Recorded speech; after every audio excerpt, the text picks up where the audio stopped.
Joe DiMaggio slammed his locker shut so hard that the metal door bent, turned to Yankees manager Casey Stengel, and screamed, "I'm done. I quit. I will never play another game of baseball as long as I live." It was October 13, 1951, just 2 days after winning his 9th World Series championship, and America's greatest hero had just announced his retirement at age 36, while still hitting .325 and coming off another dominant postseason. But what the shocked Yankees organization didn't know was that Joe's explosive decision had nothing to do with his age, his injuries, or his desire for new challenges. It was about a phone call he had received 3 years earlier that revealed a family secret so dangerous it would force him to choose between the career he loved and the lives of the people he loved most. Joe DiMaggio's father had made a secret deal with organized crime. When Joe discovered this, his response became the most courageous act of his career. This is his story. The nightmare began on October 14, 1948 at 11:43 p.m. in Joe's suite at the Palmer House Hotel in Chicago. Joe had just finished the worst World Series of his career. The Cleveland Indians had defeated the Boston Braves in 6 games, but Joe's poor performance, hitting just .222 with no home runs, had left him feeling frustrated and embarrassed. At 33, Joe was beginning to worry that his best years were behind him. Joe was packing his suitcase, preparing to fly back to New York the next morning, when his phone rang. "Giuseppe DiMaggio," a voice said in heavily accented English, using Joe's birth name that only family members called him. "Who is this?" Joe asked, immediately suspicious. "My name is Vincent Torino. I represent certain business interests in San Francisco. We need to discuss a family matter that requires your immediate attention." Joe sat down on the edge of his bed. The man's accent and formal tone reminded him of the old country Italians he had grown up around in San Francisco's North Beach neighborhood. "What kind of family matter?" "Your father Giuseppe made certain business arrangements in 1933 when his fishing operation was failing during the Depression. Those arrangements included specific obligations that have not been fulfilled." Joe felt his stomach drop. His father had never mentioned any business problems from the 1930s, and Joe had been financially supporting his parents for over a decade. "I take care of my father's expenses," Joe said firmly. "If he owes money to anyone, I'll pay it." Vincent Torino laughed coldly. "Mr. DiMaggio, this is not about money that can be simply repaid. Your father signed a contract. That contract specified that if his business failed and he could not meet his financial obligations through normal means, his family would provide alternative forms of compensation." "What kind of compensation?" "Professional services. Your father believed his sons would become fishermen like him. He never imagined that one of his sons would become famous enough to provide much more valuable services." Joe's hands began shaking as he realized what Vincent was implying. "You want me to fix baseball games? We want you to be aware that your family has obligations. When the time comes, we'll contact you with specific requests. Until then, continue playing baseball exactly as you always have." The line went dead, leaving Joe staring at the phone in shock and horror. October 15, 1948, 6:47 a.m. Joe called his father's house in San Francisco, waking up the entire family with the urgency in his voice. "Papa," Joe said when his father answered, "I need to know about any business arrangements you made during the Depression." The long silence told Joe everything he needed to know. "Giuseppe," his father finally said, his voice heavy with shame, "there are things from those years that I hoped would never matter again." "What did you do, Papa?" Giuseppe DiMaggio's confession shattered Joe's world. In 1933, the fishing business was dead. The Depression had ruined everything. "We had no money, no food, your mother was sick, and your brothers were still children who needed to eat. So you borrowed money from criminals?" "I borrowed money from men who said they could help. But the terms were not just about repayment. They made me sign papers saying that if I couldn't pay back the loan through fishing profits, my family would provide other types of service." Joe felt sick. "Papa, did you understand what you were signing?" "I understood that my family was starving, and these men offered to feed them. I thought you would become a fisherman like me, and maybe you would help them move their boats or clean their equipment. I never imagined you would become Joe DiMaggio." Joe realized that his father's desperation had created a nightmare that would haunt Joe for the rest of his career. "Papa, why didn't you tell me about this when I started making money?" "Because I hoped they were all dead or in prison by now. It's been 15 years, Giuseppe. I thought it was finished. But it wasn't finished. It was just beginning." November 1948 through September 1951. For almost 3 years, Joe DiMaggio played baseball while knowing that organized crime had a legal claim on his services. The psychological pressure was devastating. Joe couldn't enjoy his success because every achievement made him more valuable to criminals. He couldn't sleep peacefully because he never knew when they would contact him again. He couldn't tell anyone about the situation because it would destroy his father and potentially expose his family to retaliation. Vincent Torino was brilliant in his approach. Instead of making immediate demands that Joe could refuse or report to authorities, he used subtle intimidation techniques designed to keep Joe constantly afraid without giving him grounds for legal action. Strange men began appearing at Yankees games, sitting in prominent seats where Joe would notice them. They never approached him or spoke to him, but their presence was a constant reminder that he was being watched. Joe's family members in San Francisco reported odd incidents that seemed innocent individually but formed a pattern of intimidation. His brother Dom's restaurant would receive health inspections on days when nothing was wrong. His brother Vince's delivery truck would be pulled over by police for minor traffic violations that resulted in warnings rather than tickets. Joe's mother began receiving phone calls from people claiming to be conducting surveys about neighborhood safety or asking if she was satisfied with her home security. The calls were always polite and brief, but they made it clear that strangers knew where she lived and were monitoring her daily routine. Most disturbing of all, Joe began finding small items in his apartment that he hadn't placed there. A matchbook from a San Francisco restaurant he had never visited, a newspaper folded to show articles about baseball gambling, a photograph of his parents' house taken from across the street. Nothing was ever stolen, nothing was ever damaged, but the message was unmistakable. We can reach you anytime, anywhere, and you can't stop us. The pressure affected Joe's performance on the field. His batting average dropped from .320 in 1948 to .346 in 1949, but the improvement came at the cost of constant anxiety. Joe was hitting better because he was trying so hard to be perfect that criminals wouldn't find fault with his play. Joe couldn't tell his teammates why he seemed distracted. He couldn't explain to manager Casey Stengel why he was asking unusual questions about game strategy and team travel schedules. He couldn't share his fears with his wife because he was afraid that involving her would put her in danger too. By 1951, Joe was hitting .325 and playing some of the best baseball of his career, but he was dying inside from the stress of living with a secret that could destroy everything he had worked for. September 28, 1951, the final game of the regular season. The Yankees had already clinched the American League pennant and were preparing for the World Series against the New York Giants. After the game, Joe was approached by the same clubhouse attendant who had delivered messages from Vincent Torino's organization twice before during the previous 3 years. "Mr. DiMaggio," the attendant said nervously, "there's a gentleman in the parking lot who needs to speak with you about family business." Joe's heart sank. He had hoped that the criminals had forgotten about him, but clearly they had been waiting for baseball's biggest stage to make their move.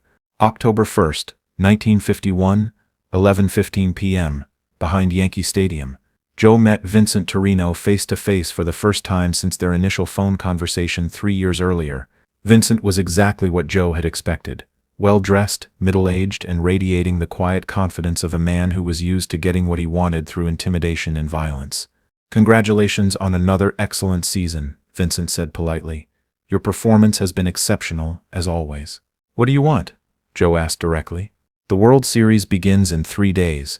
Our organization has made substantial investments based on the assumption that certain outcomes can be guaranteed. We're here to discuss your role in protecting those investments."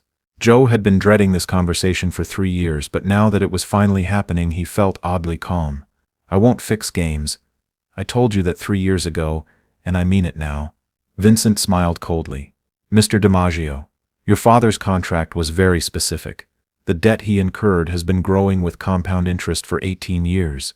The amount now owed is $847,000, far more than even your substantial salary could cover. I'll find a way to pay it. The debt cannot be paid with money alone. Your father specifically agreed that his family would provide professional services if financial repayment became impossible. You are the professional service we require." Vincent pulled out a manila envelope and handed it to Joe. "Inside you'll find photographs of your parents' daily routines, your brother's business activities, and detailed information about your extended family members. We know everything about everyone you care about." Joe opened the envelope and saw dozens of photographs: his mother buying groceries, his father walking to church, his brothers working at their businesses, even his young nephews playing in neighborhood parks. "We don't want to hurt anyone," Vincent continued, "but your father made an agreement that you are now obligated to honor. During the World Series there will be 3 specific games where we need you to ensure certain outcomes." "What outcomes?" "Nothing dramatic. In Game 2 we need you to strike out in the 9th inning if the Yankees are ahead by more than 2 runs. In Game 4, we need you to make an error that allows at least 1 run to score. In Game 6, if there is a Game 6, we need you to go hitless." Joe stared at Vincent in disbelief. "You want me to lose the World Series?" "We want you to influence specific moments that will affect the point spreads our business partners are using. The Yankees can still win the series, but certain statistical outcomes need to be guaranteed." Joe realized that organized crime wasn't asking him to lose games outright. They were asking him to manipulate small details that would help them win gambling bets while maintaining plausible deniability. "And if I refuse?" Vincent's expression hardened. "Your father signed a legal contract witnessed by 3 men who are still alive. Breaking that contract would be a serious matter with serious consequences for everyone involved." Joe understood the threat perfectly. "Cooperate or watch your family suffer for your father's Depression-era desperation." October 2, 1951, 3 a.m. Joe lay awake in his apartment, staring at the ceiling and trying to figure out how to escape the trap his father had created 18 years earlier. Joe couldn't report the situation to authorities because it would mean admitting that his father had been involved with organized crime, which could result in prosecution and public humiliation for the entire DiMaggio family. Joe couldn't simply refuse Vincent's demands because the criminals had made it clear that his family's safety depended on his cooperation. Joe couldn't fake injuries to avoid playing because the Yankees' medical staff would examine him and discover that nothing was wrong. Joe couldn't tell Yankees management about the situation because they might decide he was too much of a liability and release him from the team, which would end his career in disgrace. Joe realized there was only one solution that would protect his family, preserve his integrity, and prevent organized crime from using him as a tool. He had to retire from baseball immediately, while still at the peak of his abilities. If Joe wasn't playing baseball, criminals couldn't force him to fix games. If he announced his retirement voluntarily, he could control the narrative and avoid questions about why he was walking away from millions of dollars and years of continued success. Joe understood that retirement would be an enormous sacrifice. He would be giving up approximately $300,000 in future salary, the chance to reach 400 career home runs, and several more years of playing the game that had defined his identity since childhood. But Joe also understood that some things are more important than individual achievement. Protecting his family and maintaining his integrity were worth more than any statistical record or financial gain. October 6, 1951, Game 1 of the World Series. Yankees vs. New York Giants at Yankee Stadium. Joe played the game knowing it might be one of his last, trying to memorize every moment while dealing with the knowledge that Vincent Torino was somewhere in the crowd of 65,673 fans, watching and waiting. Joe went 2 for 4 with a double and an RBI as the Yankees won 5-1. After the game, he avoided the locker room celebration and went directly home to his apartment, where he spent the night writing letters to his family explaining his decision to retire. Joe couldn't tell them the real reason, but he wanted them to understand that his choice was motivated by love and respect for the values they had taught him. October 7, 1951, Game 2 of the World Series. This was the game where Vincent had demanded that Joe strike out in the 9th inning if the Yankees were ahead by more than 2 runs. Joe came to bat in the 9th inning with the Yankees leading 3-1, runners on first and second base, and the perfect opportunity to drive in insurance runs that would secure the victory. According to Vincent's demands, Joe was supposed to strike out and leave the runners stranded.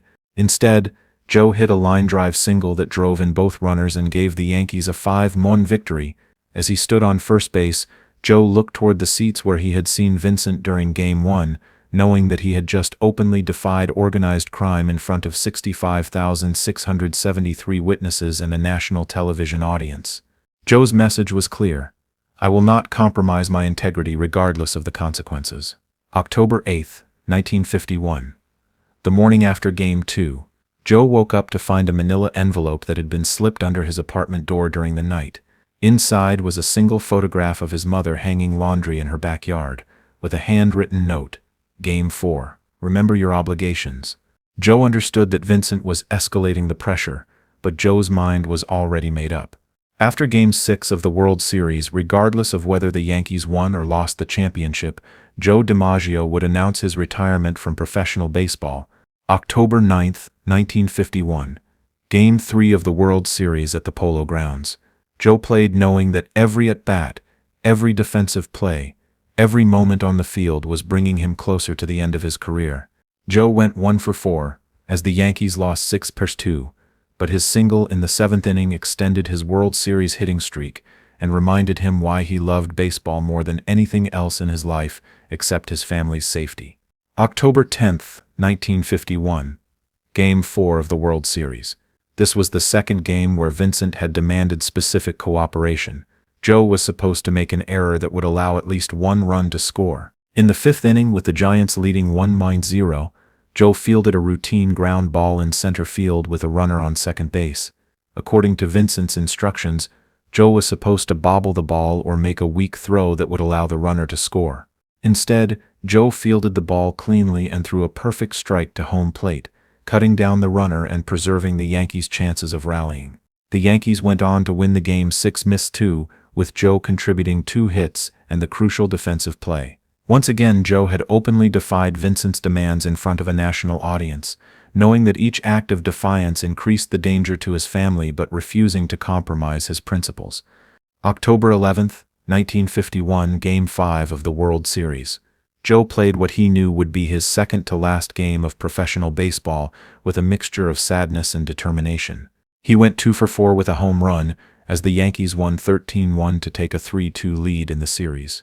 After the game, Joe sat in the empty locker room for 20 minutes, trying to memorize the feeling of being a professional baseball player one more time. October 12, 1951. Game 6 of the World Series. According to Vincent's demands, this was the game where Joe was supposed to go hitless, but Joe had already decided that his response to organized crime would be excellence rather than compliance. Joe went 3 for 5 with a double and 3 RBIs as the Yankees won 4-3 to clinch their 3rd straight World Series championship. It was one of the best games of Joe's career, and it was his way of telling Vincent Torino that some people cannot be intimidated into betraying their principles. As Joe celebrated with his teammates after the final out, he was overwhelmed by conflicting emotions. He was proud of winning another championship and grateful for 16 incredible years of professional baseball, but he was also heartbroken that he was about to walk away from the game he loved to protect the people he loved even more. October 13, 1951, 9 a.m. Joe DiMaggio walked into Casey Stengel's office at Yankee Stadium and delivered the announcement that shocked the baseball world. "Skip," Joe said. "I'm retiring from baseball effective immediately." Stengel was stunned. "Joe, what are you talking about? You just hit .325, won another World Series, and had 3 hits in the clinching game. You're still one of the best players in the game." "My mind is made up, Skip. I'm done with baseball." Stengel tried to understand. "But why now? You could play for several more years. The fans love you. The team needs you. What's really going on?" Joe had prepared for this conversation, knowing that he could never tell anyone the truth about Vincent Torino and his father's Depression-era contract with organized crime. "I've been thinking about this decision for months," Joe said carefully. "I've achieved everything I wanted to achieve in baseball. 9 World Series championships, 13 All-Star games, 3 MVP awards. I'm satisfied with my career, and I'm ready to move on to new challenges." Stengel wasn't convinced. "Joe, you're only 36 years old. You're still hitting over .300. You just proved in the World Series that you can perform at the highest level. Are you sure this isn't about money? We can renegotiate your contract." "It's not about money, Skip.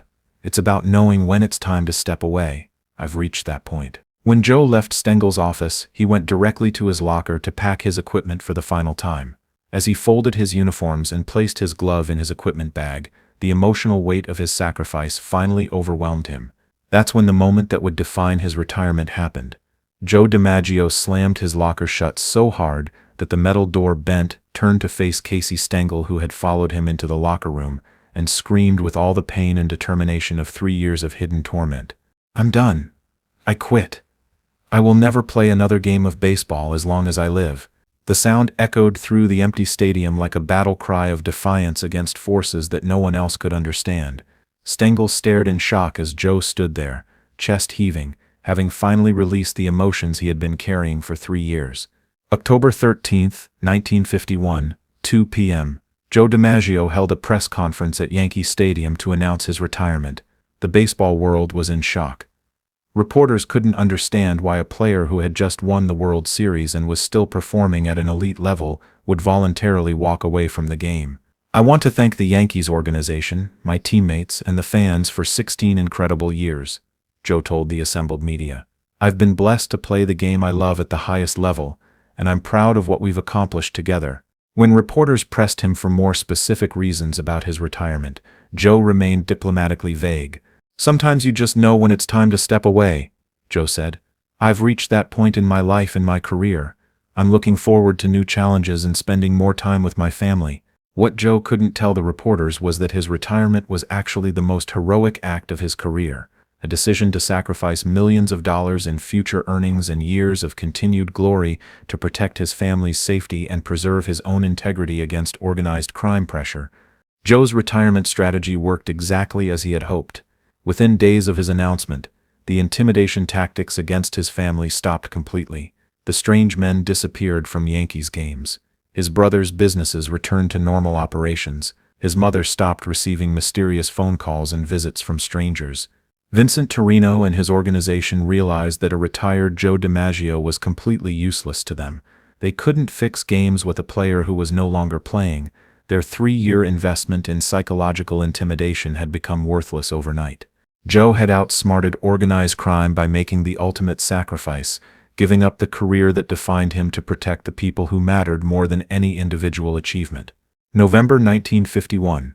As Joe settled into retirement, he began to understand the full wisdom of his decision. For the first time in 3 years, he could sleep through the night without worrying about his family's safety. He could read sports pages without looking for coded messages.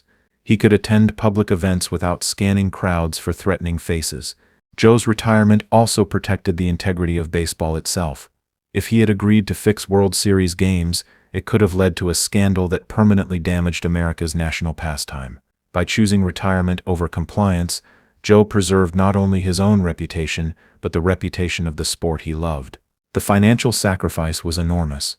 Joe walked away from approximately $400,000 in salary he would have earned over the next 3 or 4 seasons. He gave up the chance to reach 400 career home runs, 2,500 career hits, and other statistical milestones that would have enhanced his legacy. Most importantly, Joe gave up the opportunity to continue playing the game that had been his passion, his identity, and his connection to fans across America since he was a teenager. But Joe understood that some principles are more important than personal achievement. Protecting his family and maintaining his integrity were worth more than any record, any amount of money, or any number of additional years in the spotlight. Years later, when reporters occasionally asked Joe if he regretted retiring at age 36 while still at the peak of his abilities, his answer was always the same. "I have no regrets about any decision I made. I did what I thought was right at the time, and I'm satisfied with the results." What Joe never told anyone was the complete truth that his retirement wasn't about being tired, wanting new challenges, or even preserving his legacy. It was about a promise he had made to himself during those terrifying years of 1948 to 1951 that no criminal organization would ever use his success to harm innocent people or corrupt the integrity of baseball. Joe DiMaggio's early retirement remains one of the great mysteries in sports history. Fans and historians continue to debate why a player at the absolute peak of his abilities would voluntarily walk away from the game he had dominated for 16 seasons. But the real reason Joe DiMaggio retired had nothing to do with baseball statistics and everything to do with moral courage. He chose family safety over individual fame, integrity over income, and peace of mind over public glory. Joe's decision required a type of heroism that fans never see, and history rarely records the courage to sacrifice your dreams to protect your principles. It's easy to be heroic when crowds are cheering and cameras are recording. It's much harder to be heroic when no one will ever understand why you walked away from everything you worked for. Joe DiMaggio understood that true champions don't just win games and break records. They win the battles that matter most, even when those battles are invisible to everyone else and the victories go unrecognized by history. October 13, 1951. Joe DiMaggio threw his championship ring against his locker and whispered that he had no choice but to quit baseball forever. What seemed like an emotional moment was actually the culmination of the most calculated and courageous decision of his career, a choice to sacrifice personal glory to protect family safety and maintain integrity against sophisticated organized crime pressure. Joe taught America that sometimes the greatest victory is knowing when to walk away, and that real heroes are willing to give up everything they love to protect the people and principles that matter more than any individual achievement.